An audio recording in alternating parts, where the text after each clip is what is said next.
All right, y'all, we have a couple more big trades to talk about involving Mattias Ekholm to the Edmonton Oilers, as well as Gavrikov, Korpisalo, and Jonathan Quick. Now, these two trades are absolutely wild, but we're going to be breaking down every part of these deals and who wins, so make sure you watch till the end and subscribe if you're new for more hockey trade content just like this. Also, thank you guys so much for 65K. It means a ton. Let's get into the first trade here that I wanted to talk about here in the Mattias Ekholm deal to Edmonton. And this is a situation that I desperately wanted to see Edmonton go after and finally make happen. We knew that they needed to add something. I mean, Ken All was talking about one of his trade deadline acquisitions was going to be Evander Kane. No, that was not going to work out for Edmonton in the slightest. This is one of the best years that Connor McDavid is going to ever have. Maybe the best year that Connor McDavid is going to have overall with how much he is carrying Edmonton. And they can simply not allow to even have a chance to waste that again. This is a year they have to go for it and they have to get better, and they do in this trade. But let's look at it for both teams here. For Edmonton, they get Mattias Ekholm and a 6th round pick. And for Nashville, they'll receive Tyson Barrie, Reed Schaefer, who the Oilers drafted in the late 1st round last year, 2023 1st round pick, and a 4th round pick on top of things. And this is pretty wild considering what Nashville already got in the Tanner Jeannot deal and now get back here. I mean, they could absolutely flip Tyson Barrie if they really wanted to, but we'll see, of course, if that's actually a contract that many teams want to take on. But they do get a 1st round prospect, they get another 1st and a 4th round pick, and to me, I think it's pretty fair value back. But with Mattias Ekholm, the only downside is the contract, but you also get rid of the Tyson Barrie deal in here, so to me, it's not really that much of a problem. But he makes $6.2 million for the next 3 seasons after this, and I think he's worth that right now, but he's entering he's going to be starting to enter his mid-30s, so we'll see if that actually does carry over. But also part of this deal is the salary retention the Preds will have. It'll be 4%, which will bring Mattias Ekholm down to $6 million for the next 3 seasons, which I guess is a little bit more manageable. It's interesting that Nashville had a retention slot for just 4%, but it's obviously what Edmonton wanted to do. And I think at $6 million, he's definitely worth that now. One of the best puck carriers and transition defensemen in the entire league. And he's the exact type of defenseman that I think Edmonton needs. He's kind of up the same alley as a Jakob Chychrun, where he doesn't really sacrifice too much offense for defense and vice versa. He's not a pure defenseman. Even if he can play great in the defensive zone, he can also transport the puck quite well, which in Edmonton's system is necessary. And yes, the price might be high for some people, but who cares? Okay, Connor McDavid is in the prime of his career. I don't care if you trade every 1st round pick that will ever exist for Edmonton. Win a friggin' cup with McDavid. That's all that matters right now. You need to make sure that by the time his deal is done, that you have a Stanley Cup to his name. I don't care if you trade a 1st round pick. I don't care if you trade 2 like they did here.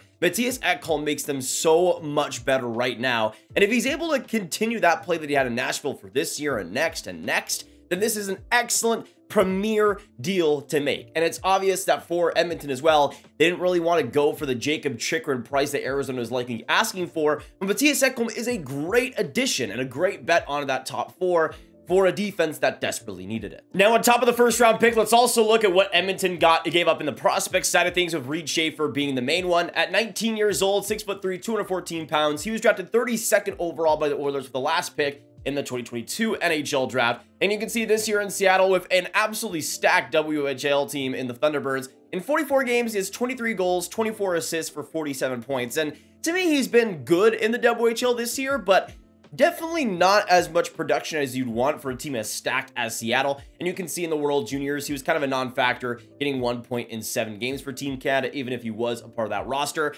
And to me, I see Schaefer just producing as or really turning into just this really solid 3rd line guy that can check, that can be physical, that can score when you really want to, but also bring great intensity every single shift. And yes, that would be nice to have if you're Edmonton, but I don't think they'll really be losing many hairs over losing him, especially adding not just Ekholm for this year, but the next 3 seasons after. And if he does still play well in that last year of the contract, for instance, then I think that's absolutely the right thing to do. I think a player like Gavrikov, where you only have him for 1 season and wasting so many assets on that, is the wrong decision for Edmonton. I think having term on that defense is necessary. Ekholm brings that. And to me, Schaefer is not a prospect that you're going to be losing hairs over and going to really desperately need. But I also think in Nashville, he's going to fit pretty well into that system. And again, as just this really solid third-line energy guy, I really see him turning into that and being great in his role. And for Nashville, getting him back in this trade, that's still pretty fine for them. But that's the thing, man. If Reed Schaefer becomes just a really solid third-line guy and the Oilers also go far in the playoffs, so that first-round pick is in more of the 27 to 32 range, then to me, with Edmonton, this is a slam dunk pick to trade to make. They're not even getting this guy for this year only. That term is so important. And even though it is still maybe a little bit overpay, maybe in those last couple of years, for instance, he's making $6 million, and this is a top 4D who can be so versatile, and especially 5-on-5 can play great in all three zones. It's not a trade that I think the Oilers are going to have much of a chance to lose. They needed to add defense, and they needed to add versatility, and they do so here. But now let's move on to an absolute doozy here between the LA Kings and the Columbus Blue Jackets. One that had a really interesting ripple effect after the trade, actually, which we'll get into in a second. But for the Columbus Blue Jackets, they receive goalie Jonathan Quick, a conditional 2023 first-round pick, and a 2024 third-round pick. In exchange, the LA Kings get Vladislav Gavrikov and Joonas Korpisalo. But here's what I'm talking about when we talk about the ripple effect of this trade. From Frank Cervelli, to say Jonathan Quick is unhappy with the trade, I'm told, is an understatement. The entire LA Kings team was a bit down after the game, a win, and you can understandably see it in Anze Kopitar's face after a four-goal night. Tough deal, and the Kings are trading a franchise legend. And then goes on to say this: Quick is flying back to LA with the Kings tonight.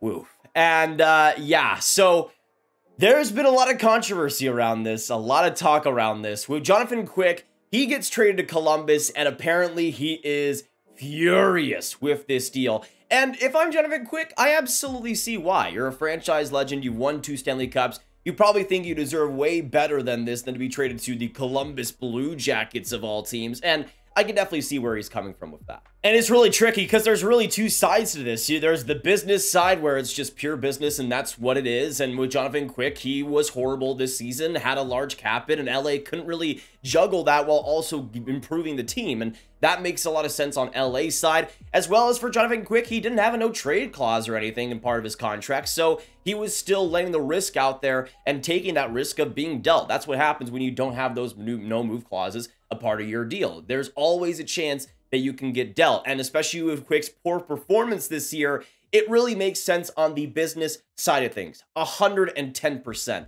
But again, this is a franchise legend and one of the best goalies in their primes over the last couple of decades. And it also still, I feel like if I was an Anze Kopitar or Drew Doughty, I would feel a little bit burned by that. But then again, this is a business, and the LA Kings do get a lot better in this trade, with Jonathan Quick, again, just being one of the worst goalies in the NHL this year. Last year, he was actually really underrated and really quite confident, but this year, he had completely lost his touch, and of course, making over $5 million for this LA Kings team. That was just not going to fly if they were really going to want to add somebody big. But for the Blue Jackets, they also get a conditional first-round pick, and the condition on that pick as well is if the LA Kings make the playoffs, it's a first. If they don't, I believe it's a 2024 third or second-round pick or something like that, but they're going to make the playoffs, so it doesn't really matter. It's going to be a first-round pick in 2023. As for the Kings, though, they get both Vladislav Gavrikov and Joonas Korpisalo, which is quite interesting. With not just Gavrikov, but also Korpisalo, they're both going to be UFAs after this year. So is this maybe one player being a rental? Are both of them rentals? I wouldn't really expect that. Maybe Korpisalo sticks around for them, but maybe Gavrikov is gone. I see it pretty unlikely that they're able to keep both long-term unless they get them to really strong AAV deals. And to me, I think you're only going to be really able to do that with Korpisalo on this LA Kings team. But it definitely does load up what they needed to have. I think they needed to add a goaltender. They needed to add something to that tandem of Copley. And they needed to add something out of that defense. Whether it was a Chikrin or somebody smaller like Gavrikov. I actually think Gavrikov does fit quite a bit with LA. They got a lot of really good two-way players. Gavrikov could fit in that system quite well. And I don't think he'll be looked at as a player to save that defense or anything like a Jacob Chikrin would. With Gavrikov, though, he can provide great offense. And hopefully we see that defense take a step. And maybe in more sheltered minutes as well. And with Korpisalo, even though I've had my gripes against him, recently he's played amazing for Columbus, really since the start of 2023. He's been excellent, and the goal saved above expected has skyrocketed. So I think in LA, with a much better defense, maybe we see Korpisalo's talent turn that corner and really start to get going, because I think Korpisalo always had the talent to get there. It's just putting it all together has just been a failure, except for these last couple of months. And if LA is able to add him, if he's able to even become the starter, I mean, of course, he was great in 2020 in the bubble versus Toronto. That's where most of the overblown hype started to come for him, but he was great in that playoff series. And he could be great for the Kings in this starter role. Maybe they, again, don't want to have Copley as the guy. Korpisalo could come in and do a pretty good job, I think, under a much better defense. So I think for LA, there's a lot of interest in this trade. And even though it's not the big absolute blockbuster that maybe they could have done with the Coyotes and Chikrin and Vejmelka, at the same time, these are still two players that are going to be huge additions to the team. And Gavrikov, especially on that defense, is going to help a ton. But still, man, it's going to be absolutely wild to think about Jonathan Quick not being in an LA Kings sweater, and especially being with Columbus. In my opinion, I mean, he doesn't have a contract after this year. If I was him, I would do anything possible to not play in Columbus at all and just retire after the year if I was him, which would be crazy to think about. But maybe he does get sent to a different contender and we see something like that. Who knows? But that'll be it for today, guys. Thank you so much for tuning in. If you did enjoy, hit that like button, hit that subscribe button, hit that notification bell for more trade breakdowns. Of course, if you don't know, I'll be streaming on the Sportsnet YouTube channel on trade deadline day through I think the last 3 hours or so before trade deadline, a little bit after that as well. So make sure you guys be there on trade deadline day, March 3rd. I'll see you guys there. Have a great time. And of course, hit that like button, hit that subscribe button, hit that notification bell. Comment down below all your thoughts on these trades. Which teams do you think win these deals? And of course, click on this card up here for all my trade content right at one playlist. My name is Nathan. My name is Grav, and I'll see you in the next video. Have a great one, and goodbye.